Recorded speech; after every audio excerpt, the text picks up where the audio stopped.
ഓം ശാന്തി 16/6/2025 പ്രഭാതമുരളി.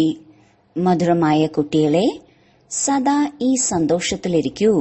നമ്മെ ഒരു ദേഹധാരിയുമല്ല പഠിപ്പിക്കുന്നത്. അശരീരിയായ ബാബ ഈ ശരീരത്തിലേക്ക് പ്രവേശിച്ച് വിശേഷിച്ചും നമ്മെ പഠിപ്പിക്കാനായി വന്നിരിക്കുകയാണ്. ചോദ്യം: നിങ്ങൾ കുട്ടികൾക്ക് എന്തിനാണ് ജ്ഞാനത്തിന്റെ മൂന്നാമത്തെ നേത്രം ലഭിച്ചിരിക്കുന്നത്? ഉത്തരം: നമുക്ക് ജ്ഞാനത്തിന്റെ മൂന്നാമത്തെ നേത്രം ലഭിച്ചിരിക്കുന്നത് ശാന്തിധാമത്തെയും സുഖധാമത്തെയും കാണുന്നതിന് വേണ്ടിയാണ്. ഈ കണ്ണുകളിലൂടെ നിങ്ങൾ എന്തെല്ലാമാണോ കാണുന്നത്, പഴയ ലോകം, മിത്രസംബന്ധികൾ, ഇവയിൽ നിന്നെല്ലാം ബുദ്ധി അകറ്റണം. ബാബ വന്നിരിക്കുകയാണ് അഴുക്കിൽ നിന്നും മുക്തമാക്കി പുഷ്പമാക്കി മാറ്റാൻ. അപ്പോൾ ഇങ്ങനെയുള്ള പിതാവിന് ആദരവും നൽകണം. ഓം ശാന്തി.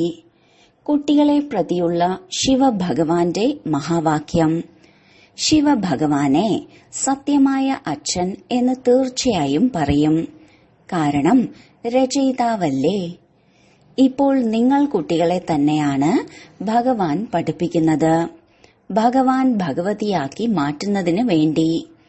തന്റെ ടീച്ചറെക്കുറിച്ചോ പഠിപ്പിനെക്കുറിച്ചോ തന്റെ റിസൾട്ടിനെക്കുറിച്ചോ അറിയാത്തതായ ഒരു വിദ്യാർത്ഥിയും ഉണ്ടാകില്ലെന്ന് ഓരോരുത്തർക്കും നല്ല രീതിയിൽ അറിയാം.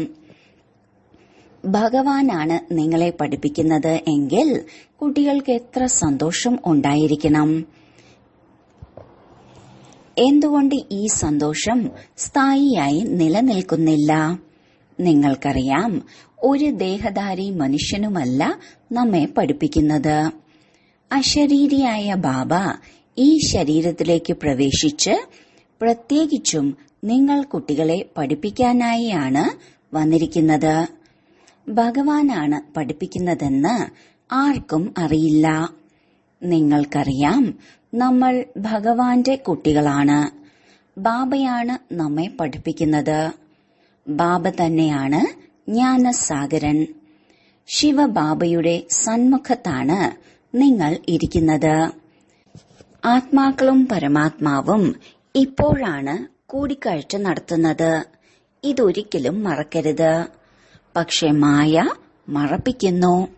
ഇല്ലെങ്കിൽ ഭഗവാനാണ് പഠിപ്പിക്കുന്നത് എന്ന ലഹരി ഉണ്ടായിരിക്കണമല്ലോ. ബാബയെ തന്നെ ഓർമ്മിക്കണം. പക്ഷെ ഇവിടെ തീർത്തും മറന്നുപോകുന്ന ചില കുട്ടികളുണ്ട്. അവർക്ക് ഒന്നും തന്നെ അറിയില്ല. സ്വയം ഭഗവാൻ പറയുന്നു, ഒരുപാട് കുട്ടികൾ ഇത് മറന്നു പോകുന്നുണ്ട്. ഇല്ലെങ്കിൽ ആ സന്തോഷം ഉണ്ടായിരിക്കേണ്ടേ. നമ്മൾ ഭഗവാന്റെ കുട്ടികളാണ്. ബാബ നമ്മെ പഠിപ്പിക്കുന്നു. മായ അതിശക്തിശാലിയാണ്. നമ്മെ പൂർണമായും മറപ്പിക്കുന്നു. ഈ കണ്ണുകളിലൂടെ കാണുന്ന പഴയ ലോകം, മിത്രസംബന്ധികൾ, ഇവയിലേക്കെല്ലാം ബുദ്ധി കൊണ്ടുപോകുന്നു. ഇപ്പോൾ നിങ്ങൾ കുട്ടികൾക്ക് ബാബ മൂന്നാമത്തെ നേത്രം നൽകുന്നു. നിങ്ങൾ ശാന്തിധാമത്തെയും സുഖധാമത്തെയും ഓർമ്മിക്കൂ. ഈ ദുഃഖധാമം വളരെ മോശമായ ലോകമാണ്. നിങ്ങൾക്കറിയാം, ഭാരതം ആദ്യം സ്വർഗമായിരുന്നു, ഇപ്പോൾ നരകമാണ്. ബാബ വന്ന് വീണ്ടും പുഷ്പമാക്കി മാറ്റുന്നു. സത്യയുഗത്തിൽ നിങ്ങൾക്ക് 21 ജന്മത്തേക്ക് സുഖം ലഭിക്കുന്നു. ഇതിനു വേണ്ടിയാണ് നിങ്ങൾ പഠിക്കുന്നത്. പക്ഷെ പൂർണമായും പഠിക്കാത്തത് കാരണം ഇവിടെയുള്ള ധനത്തിലും സമ്പത്തിലും തന്നെ ബുദ്ധി തൂങ്ങിക്കിടക്കുന്നു. അതിൽ നിന്നും ബുദ്ധി മാറുന്നില്ല. ബാബ പറയുന്നു, ബുദ്ധിയെ ശാന്തിധാമത്തിലേക്കും സുഖധാമത്തിലേക്കും വെക്കൂ. പക്ഷെ ബുദ്ധി മോശമായ ലോകത്തിൽ പറ്റിപ്പിടിച്ചതുപോലെയാണ്. അതിൽ നിന്ന് വിട്ടു പോരുന്നില്ല. ഇവിടെയാണ് ഇരിക്കുന്നത് എങ്കിൽ പോലും പഴയ ലോകത്തിൽ നിന്നും ബുദ്ധി മുറിയുന്നില്ല. ഇപ്പോൾ ബാബ വന്നിരിക്കുകയാണ് പുഷ്പത്തിന് സമാനം പവിത്രമാക്കി മാറ്റുന്നതിന് വേണ്ടി. നിങ്ങൾ മുഖ്യമായും പവിത്രതയെക്കുറിച്ചാണ് പറയുന്നത്. ബാബ നമ്മെ പവിത്രമാക്കി പവിത്ര ലോകത്തിലേക്ക് കൊണ്ടുപോകുന്നു എങ്കിൽ ആ ബാബയെ എത്രത്തോളം ബഹുമാനിക്കണം. അങ്ങനെ ഒരു അച്ഛനുമേൽ ബലിയർപ്പണം ചെയ്യണം. ബാബ പരംധാമത്തിൽ നിന്ന് വന്നാണ് കുട്ടികളെ പഠിപ്പിക്കുന്നത്. കുട്ടികൾക്ക് വേണ്ടി എത്രയാണ് പ്രയത്നിക്കുന്നത്. ഒറ്റയടിക്ക് അഴുക്കിൽ നിന്നും മുക്തമാക്കുന്നു. ഇപ്പോൾ നിങ്ങൾ പുഷ്പമായി മാറിക്കൊണ്ടിരിക്കുകയാണ്. അറിയാം, കൽപ്പകൽപ്പം നമ്മൾ ഇതുപോലെ പുഷ്പം, അതായത് ദേവതയായി മാറുന്നവരാണ്. മനുഷ്യനിൽ നിന്ന് ദേവതയാക്കി മാറ്റുവാൻ ഭഗവാന് ഒരിക്കലും അധികം സമയം എടുക്കില്ല. ഇപ്പോൾ നമ്മെ ബാബ പഠിപ്പിച്ചുകൊണ്ടിരിക്കുന്നു. നമ്മളിവിടെ മനുഷ്യനിൽ നിന്നും ദേവതയായി മാറിക്കൊണ്ടിരിക്കുകയാണ്. ഇതും ഇപ്പോഴാണ് നിങ്ങൾക്ക് മനസ്സിലായത്, നമ്മൾ സ്വർഗവാസികളായിരുന്നു എന്ന്. ആദ്യം അറിഞ്ഞിരുന്നില്ല. ഇപ്പോൾ ബാബ പറയുന്നു, നിങ്ങൾ ആദ്യം രാജ്യം ഭരിച്ചിരുന്നു, പിന്നീട് രാവണൻ നിങ്ങളുടെ രാജ്യം തട്ടിയെടുത്തു. നിങ്ങൾ തന്നെയാണ് വളരെയധികം സുഖം കണ്ടത്. പിന്നീട് 84 ജന്മങ്ങളെടുത്ത് ഏണിപ്പടികൾ ഇറങ്ങിയതും നിങ്ങൾ തന്നെയാണ്. ഇത് വളരെ മോശമായ ലോകമാണ്. മനുഷ്യർ എത്ര ദുഃഖികളാണ്. എത്ര പേരാണ് വിശന്ന് മരിക്കുന്നത്. ഇവിടെ ഒട്ടും സുഖമില്ല. എത്ര വലിയ ധനവാനാണെങ്കിലും അല്പകാലത്തെ കാക്കവിഷ്ട സമാനമുള്ള സുഖമാണുള്ളത്. ഇതിനെയാണ് വിഷയവൈതരണി നദി എന്ന് പറയുന്നത്. സ്വർഗത്തിൽ നമ്മൾ വളരെ സുഖികളായിരുന്നു. ഇപ്പോൾ നിങ്ങൾ തമോ പ്രധാനത്തിൽ നിന്നും സതോ പ്രധാനമായി കൊണ്ടിരിക്കുകയാണ്. ഇപ്പോൾ നിങ്ങൾക്ക് മനസ്സിലായി, നമ്മൾ തന്നെയായിരുന്നു ദേവതകൾ. പിന്നീട് പുനർജന്മം എടുത്തെടുത്ത് വേശ്യാലയത്തിലേക്ക് വന്നിരിക്കുകയാണ്. ഇപ്പോൾ നിങ്ങളെ വീണ്ടും ശിവാലയത്തിലേക്ക് കൊണ്ടുപോവുകയാണ്. ശിവബാബ സ്വർഗത്തിന്റെ സ്ഥാപന ചെയ്തുകൊണ്ടിരിക്കുകയാണ്. നിങ്ങളെ പഠിപ്പിച്ചുകൊണ്ടിരിക്കുകയാണ്. അപ്പോൾ നല്ല രീതിയിൽ പഠിക്കണമല്ലോ. പഠിച്ച് ചക്രം ബുദ്ധിയിൽ കറക്കി ദൈവിക ഗുണം ധാരണ ചെയ്യണം. നിങ്ങൾ കുട്ടികൾ രൂപ് ബസന്ത് ആണ്. നിങ്ങളുടെ വായിലൂടെ സദാ ജ്ഞാനരത്നങ്ങൾ മാത്രം വീഴണം. അഴുക്ക് വീഴരുത്.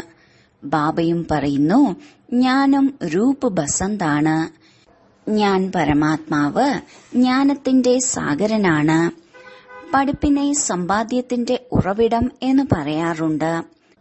പഠിച്ച് എപ്പോഴാണോ വക്കീലും ഡോക്ടറും ആകുന്നത്, അപ്പോൾ ലക്ഷക്കണക്കിന് രൂപ സമ്പാദിക്കും. ചില ഡോക്ടർമാർ മാസത്തിൽ ലക്ഷക്കണക്കിന് രൂപ സമ്പാദിക്കുന്നവരുണ്ട്. ചിലർക്ക് കഴിക്കാനുള്ളതിന് പോലും ലഭിക്കുന്നില്ല. നിങ്ങളും ഇപ്പോൾ പഠിച്ചുകൊണ്ടിരിക്കുകയാണ്. നിങ്ങൾ എന്തായിയാണ് മാറുന്നത്?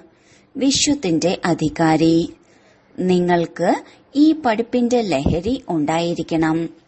നിങ്ങൾ കുട്ടികളുടെ സംസാരത്തിലും വളരെ രാജകീയത ആവശ്യമാണ്. നിങ്ങൾ രാജകീയമായി മാറുന്നു. രാജാക്കന്മാരുടെ പെരുമാറ്റം എങ്ങനെയെന്ന് നോക്കൂ. ബ്രഹ്മബാബ ഇതിന്റെ അനുഭവിയാണ്. രാജാക്കന്മാർക്ക് കാണിക്ക വയ്ക്കുമ്പോൾ അവർ ഒരിക്കലും തന്റെ കൈകൾ കൊണ്ട് സ്വീകരിക്കില്ല. അഥവാ സ്വീകരിക്കുകയാണെങ്കിൽ തന്നെ സെക്രട്ടറിക്ക് നൽകാൻ സൂചന നൽകും. വളരെ രാജകീയമാണ്. ബുദ്ധിയിലുണ്ടായിരിക്കും, ആരിൽ നിന്നാണോ നാം എന്തെങ്കിലും സ്വീകരിക്കുന്നത്, പിന്നീട് അവർക്കത് തിരിച്ചു കൊടുക്കുകയും വേണമല്ലോ. സ്വീകരിച്ചില്ലെങ്കിൽ കൊടുക്കേണ്ട ആവശ്യമില്ല. ചില രാജാക്കന്മാർ തന്റെ പ്രജയിൽ നിന്ന് ഒട്ടും സ്വീകരിക്കില്ല. ചിലർ കൊള്ളയടിക്കുന്നവരുമുണ്ട്. രാജാക്കന്മാരിലും വ്യത്യാസമുണ്ട്. ഇപ്പോൾ നിങ്ങൾ സത്യയുഗി ഡബിൾ കിരീടധാരി രാജാക്കന്മാരായി മാറുകയാണ്. ഡബിൾ കിരീടത്തിനായി തീർച്ചയായും പവിത്രത ആവശ്യമാണ്. ഈ വികാരി ലോകത്തെ ഉപേക്ഷിക്കണം. നിങ്ങൾ കുട്ടികൾ വികാരങ്ങളെ ഉപേക്ഷിച്ചു. വികാരികൾക്ക് ഇവിടെ വന്നിരിക്കാൻ അനുവാദമില്ല. അഥവാ പറയാതെ വന്ന് ഇരിക്കുകയാണെങ്കിലും അവനവന് തന്നെ ബുദ്ധിമുട്ടാണ് ഉണ്ടാക്കുന്നത്. ചിലർ കാപ്പട്യം കാണിക്കുന്നു, ആരും അറിയില്ലെന്ന് വിചാരിക്കുന്നു. ബാബ കണ്ടാലും ഇല്ലെങ്കിലും സ്വയം പാപാത്മാവായി തീരുകയാണ്. നിങ്ങളും ആദ്യം പാപാത്മാക്കളായിരുന്നു. ഇപ്പോൾ പുരുഷാർത്ഥത്തിലൂടെ പുണ്യാത്മാവായി മാറുന്നു. നിങ്ങൾ കുട്ടികൾക്ക് എത്ര ജ്ഞാനമാണ് ലഭിച്ചിരിക്കുന്നത്. ഈ ജ്ഞാനത്തിലൂടെ നിങ്ങൾ കൃഷ്ണപുരിയുടെ അധികാരിയായി മാറുന്നു. ബാബ നിങ്ങളെ വളരെ നന്നായി അലങ്കരിക്കുന്നു. ഉയർന്നതിലും ഉയർന്ന ഭഗവാനാണ് പഠിപ്പിക്കുന്നത് എങ്കിൽ എത്ര സന്തോഷത്തോടെ പഠിക്കണം. സൗഭാഗ്യശാലി കുട്ടികൾക്ക് മാത്രമേ ഇങ്ങനെയുള്ള പഠിപ്പ് പഠിക്കാൻ സാധിക്കൂ. പിന്നീട് സർട്ടിഫിക്കറ്റും നേടണം. ബാബ പറയുന്നു, നിങ്ങൾ യഥാർത്ഥ രീതിയിൽ പഠിക്കുന്നുണ്ടോ? ബുദ്ധി പലരുടെയും അലഞ്ഞുകൊണ്ടിരിക്കുകയാണ്. അപ്പോൾ എന്ത് പദവി ലഭിക്കാനാണ്? ലൗകിക അച്ഛനും പറയും, ഈ അവസ്ഥയിൽ പോയാൽ നീ തോൽക്കുക തന്നെ ചെയ്യും. ചിലർ പഠിച്ച് ലക്ഷക്കണക്കിന് സമ്പാദിക്കുന്നവരുമുണ്ട്. ചിലരെ നോക്കുകയാണെങ്കിൽ പ്രയത്നിച്ചുകൊണ്ടേയിരിക്കും. നിങ്ങൾക്ക് മാതാപിതാക്കളെ അനുകരിക്കണം.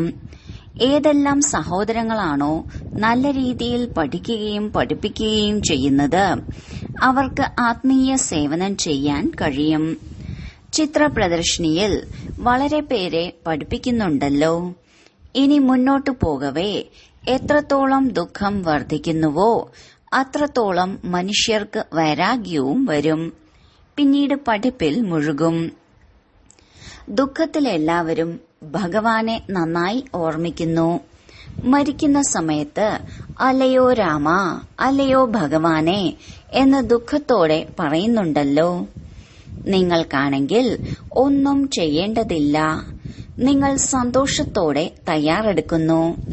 ഈ പഴയ ശരീരം ഉപേക്ഷിക്കുകയാണെങ്കിൽ എത്രയും പെട്ടെന്ന് വീട്ടിലേക്ക് പോകാം. സത്യയുഗത്തിൽ ശരീരവും വളരെ മനോഹരമായത് ലഭിക്കുന്നു. പുരുഷാർത്ഥം ചെയ്ത് പഠിപ്പിക്കുന്നവരെക്കാളും ഉയർന്ന അവസ്ഥയിലേക്ക് പോകണം. ഇങ്ങനെയുമുണ്ട്, പഠിപ്പിക്കുന്നവരെക്കാളും പഠിക്കുന്നവരുടെ അവസ്ഥ വളരെ വളരെ നല്ലതാകുന്നു. ബാബയ്ക്ക് ഓരോരുത്തരെയും അറിയാമല്ലോ. നിങ്ങൾ കുട്ടികൾക്കും അറിയാം. തന്റെ ഉള്ളിലേക്ക് നോക്കണം. എന്നിൽ എന്തെല്ലാം കുറവുകളാണ് ഉള്ളത്. മായയുടെ വിഘ്നങ്ങളെ മറികടക്കണം. ഒരിക്കലും അതിൽ പെട്ടുപോകരുത്. മായ വളരെ ശക്തിശാലിയാണ്. നമ്മൾ എങ്ങനെ മുന്നേറുമെന്ന് ആരാണോ ചിന്തിക്കുന്നത്, അവരെ മായ ഒറ്റയടിക്ക് പച്ചയോടെ വിഴുങ്ങും. ഗജഗ്രാഹകന്റെ കഥ പോലെ ഇത് ഇപ്പോഴത്തെ കാര്യമാണ്. നല്ല നല്ല കുട്ടികളെ പോലും മായയാകുന്ന മുതല ഒറ്റയടിക്ക് വിഴുങ്ങുന്നു. അവനവനെ അതിൽ നിന്ന് മുക്തമാക്കാൻ സാധിക്കില്ല.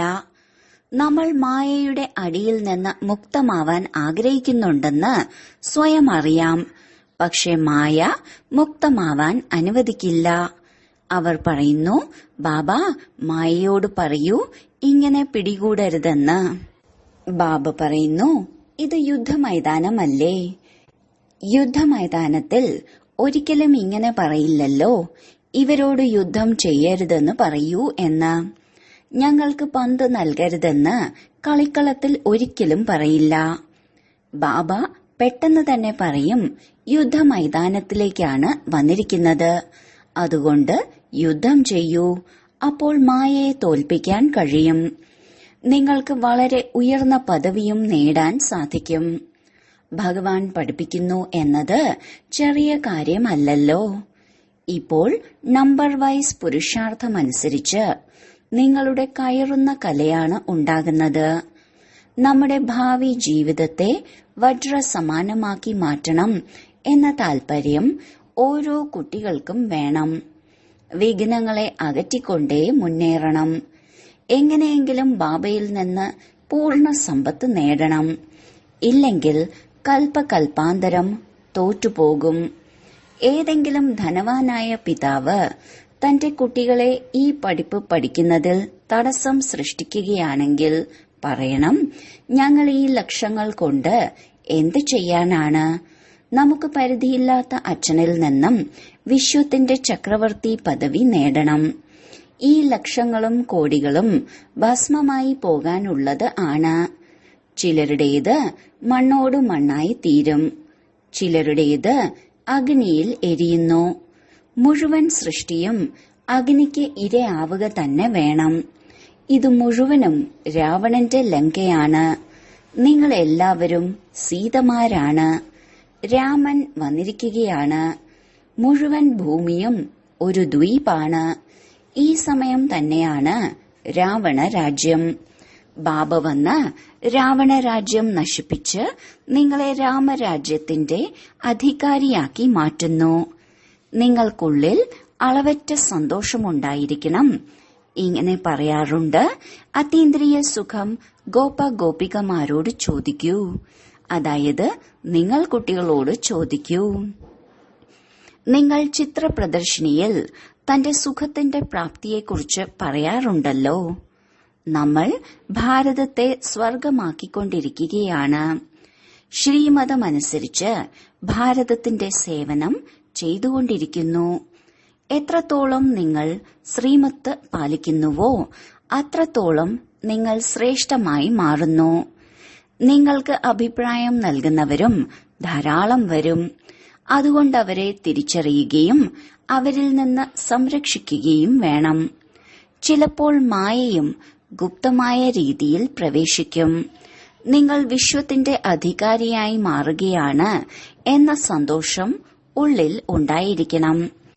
നിങ്ങൾ പറയുന്നു, ബാബ, ഞങ്ങൾ അങ്ങയിൽ നിന്നും സ്വർഗത്തിന്റെ സമ്പത്ത് നേടാൻ വന്നിരിക്കുകയാണ്. സത്യനാരായണന്റെ കഥ കേട്ട് നമ്മൾ നരനിൽ നിന്നും നാരായണനും നാരിയിൽ നിന്ന് ലക്ഷ്മിയും ആയി മാറുന്നു. ബാബ ചോദിക്കുമ്പോഴും നിങ്ങൾ എല്ലാവരും കൈ ഉയർത്തുന്നു. ബാബ, ഞങ്ങൾ അങ്ങയിൽ നിന്ന് പൂർണമായും സമ്പത്ത് എടുക്കുക തന്നെ ചെയ്യും. ഇല്ലെങ്കിൽ നമുക്ക് കൽപ്പകൽപ്പം നഷ്ടം സംഭവിക്കുന്നു. ഏത് വിഘ്നം വന്നാലും ഞങ്ങൾ അതിനെ അകറ്റുക തന്നെ ചെയ്യും. അത്രയും ധൈര്യം ആവശ്യമാണ്. നിങ്ങൾ അത്രയും ധൈര്യം കാണിച്ചവരല്ലേ? ആരിൽ നിന്നാണോ സമ്പത്ത് ലഭിക്കുന്നത് അവരെ ഒരിക്കലും ഉപേക്ഷിക്കാറില്ല. ചിലർ നല്ല രീതിയിൽ ഇവിടെ നിലനിൽക്കുന്നുണ്ട്, ചിലർ ഓടിപ്പോയവരുമുണ്ട്. മായയാകുന്ന പെരുമ്പാമ്പ് മുഴുവനായും വിഴുങ്ങിക്കളഞ്ഞു. ഇപ്പോൾ ബാബ പറയുന്നു, അല്ലയോ ആത്മാക്കളെ, വളരെ സ്നേഹത്തോടെ മനസ്സിലാക്കി തരുന്നു. ഞാൻ പതീത ലോകത്തിലേക്ക് വന്ന് പാവന ലോകം സ്ഥാപിക്കുന്നു. ഇപ്പോൾ പതീത ലോകത്തിന്റെ മൃത്യു തൊട്ടുമുന്നിലാണ്. ഇപ്പോൾ ഞാൻ നിങ്ങളെ രാജാക്കന്മാരുടെയും രാജാവാക്കി മാറ്റുകയാണ്. പതിത രാജാക്കന്മാരുടെയും രാജാവ്. ഒറ്റ കിരീടമുള്ള രാജാവ് ഇരട്ട കിരീടധാരി രാജാക്കന്മാരുടെ മുന്നിൽ എന്തിനാണ് തലകുനിക്കുന്നത്? പകുതി കൽപ്പത്തിനു ശേഷം എപ്പോഴാണോ ഇവരുടെ പവിത്രത ഇല്ലാതാകുന്നത് അപ്പോൾ രാവണ രാജ്യത്തിൽ എല്ലാവരും വികാരിയും പൂജാരിയുമായി മാറും. ബാബ കുട്ടികൾക്ക് മനസ്സിലാക്കി തരുന്നു, കുട്ടികളെ ഒരിക്കലും തെറ്റ് ചെയ്യരുത്, എന്നെ മറക്കരുത്, നല്ല രീതിയിൽ പഠിക്കൂ. ദിവസവും ക്ലാസ്സിൽ വരാൻ സാധിക്കുന്നില്ലെങ്കിൽ അതിനും ബാബ ഒരുപാട് സൗകര്യങ്ങൾ വേറെ നൽകുന്നുണ്ട്. 7 ദിവസത്തെ കോഴ്സ് നേടൂ. ഇതിലൂടെ മുരളി മനസ്സിലാക്കാൻ സാധിക്കും. എവിടെ പോവുകയാണെങ്കിലും കേവലം 2 വാക്ക് ഓർമ്മിക്കൂ. ഇതാണ് മഹാമന്ത്രം. സ്വയം ആത്മാവെന്ന് മനസ്സിലാക്കി ബാബയെ ഓർമ്മിക്കൂ. ദേഹാഭിമാനത്തിലേക്ക് വരുന്നതിലൂടെയാണ് ഏതെങ്കിലും വികർമ്മം അല്ലെങ്കിൽ പാപകർമ്മം ഉണ്ടാകുന്നത്. വികർമ്മത്തിൽ നിന്ന് രക്ഷ നേടുന്നതിന് വേണ്ടി ബുദ്ധിയുടെ പ്രീതി ഒരേയൊരു ബാബയിലേക്ക് വെക്കണം, ദേഹധാരിയോടല്ല. ഒരേയൊരു ബാബയുമായി ബുദ്ധിയുടെ യോഗം യോജിപ്പിക്കണം.